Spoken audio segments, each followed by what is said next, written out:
Selamat datang di kelas ekstensi, sebuah channel yang tidak terkenal karena membahas topik yang kurang populer bersama saya, Stefani Humena.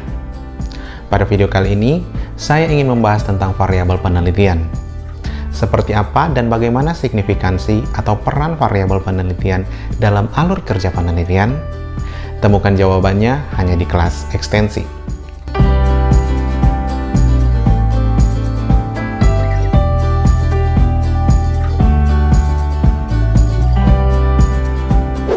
Variabel penelitian merupakan sebuah konsep dalam suatu penelitian yang kemudian konsep tersebut menjadi masalah yang harus diamati atau dipelajari oleh peneliti itu sendiri.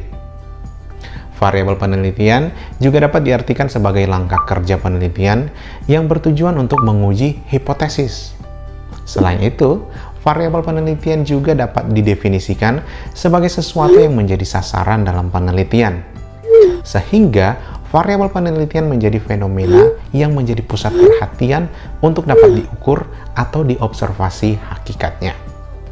Menurut para ahli, semisal Sugiono 2009, mengartikan variabel penelitian sebagai segala sesuatu yang berbentuk apa saja yang ditetapkan oleh seorang peneliti untuk dapat dipelajari sehingga diperoleh informasi tentang hal tersebut dan kemudian dapat ditarik sebuah kesimpulan.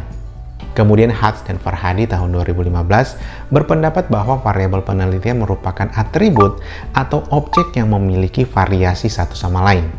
Jadi, dapat ditarik sebuah benang merah di sini bahwa variabel penelitian adalah masalah atau objek yang nantinya akan menjiwai keseluruhan penelitian. Secara garis besar, variabel penelitian dapat dibedakan menjadi independent variable atau variabel bebas dan dependent variable atau variabel terikat. Variabel bebas disebut juga variabel input karena memiliki pengaruh atau menjadi penyebab terjadinya perubahan pada variabel yang lain, yakni variabel terikat. Variabel terikat ini disebut juga variabel output karena keberadaannya merupakan sebuah akibat yang disebabkan oleh variabel bebas. Contoh topik penelitian, pengaruh aplikasi TikTok terhadap minat belanja remaja Manado. Pada topik ini terdapat dua variabel, variabel bebas dan variabel terikat. Aplikasi TikTok adalah variabel bebas, sedangkan minat belanja adalah variabel terikat.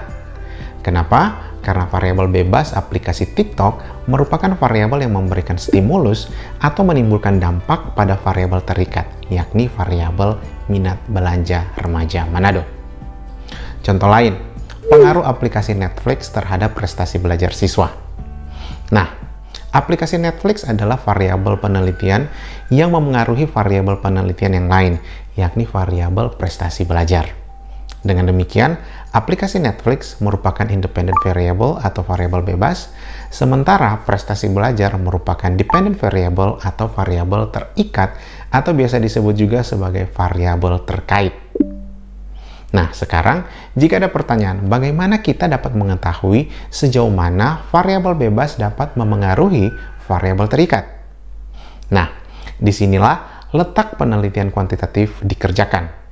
Misalnya, topik yang tadi, pengaruh aplikasi Netflix terhadap prestasi belajar siswa. Peneliti akan menentukan populasi serta mengambil sampel dari populasi kelompok siswa tersebut. Kemudian dengan metodenya atau dengan instrumen tertentu, peneliti biasanya akan memberikan kuesioner, tes atau sejenisnya dengan memberikan sejumlah pertanyaan yang nantinya dapat menggambarkan sejauh mana atau seberapa lama sampel penelitian dimaksud menggunakan aplikasi Netflix dalam kesehariannya. Dengan kata lain, peneliti akan mencari tahu screen time aplikasi Netflix dari setiap sampel yang kemudian akan dihubungkan dengan prestasi belajar siswa yang terekam pada raport siswa. Disitulah peneliti dapat melakukan perbandingan. Misalnya, siswa yang menonton Netflix lebih dari 3 jam sehari cenderung mendapatkan nilai yang pas-pasan. Atau misalnya, siswa yang menonton Netflix hanya di akhir pekan cenderung mendapatkan nilai yang memuaskan. Tentunya, hasil ini tergantung pada parameter yang telah ditetapkan sebelumnya oleh peneliti itu sendiri. Ya, Kira-kira seperti itu penjelasan mengenai variabel penelitian. Lebih dan kurangnya semoga dapat dimaklumi, dan apabila ada sesuatu yang patut dipertanyakan, silakan meninggalkan pesan melalui kolom komentar. Karena kolom komentar saya terbuka untuk semua jenis masukan, kritikan, dan koreksi. Dan seperti biasa, jangan lupa like, komen, serta subscribe channel ini. Stefani Homene di sini, terima kasih.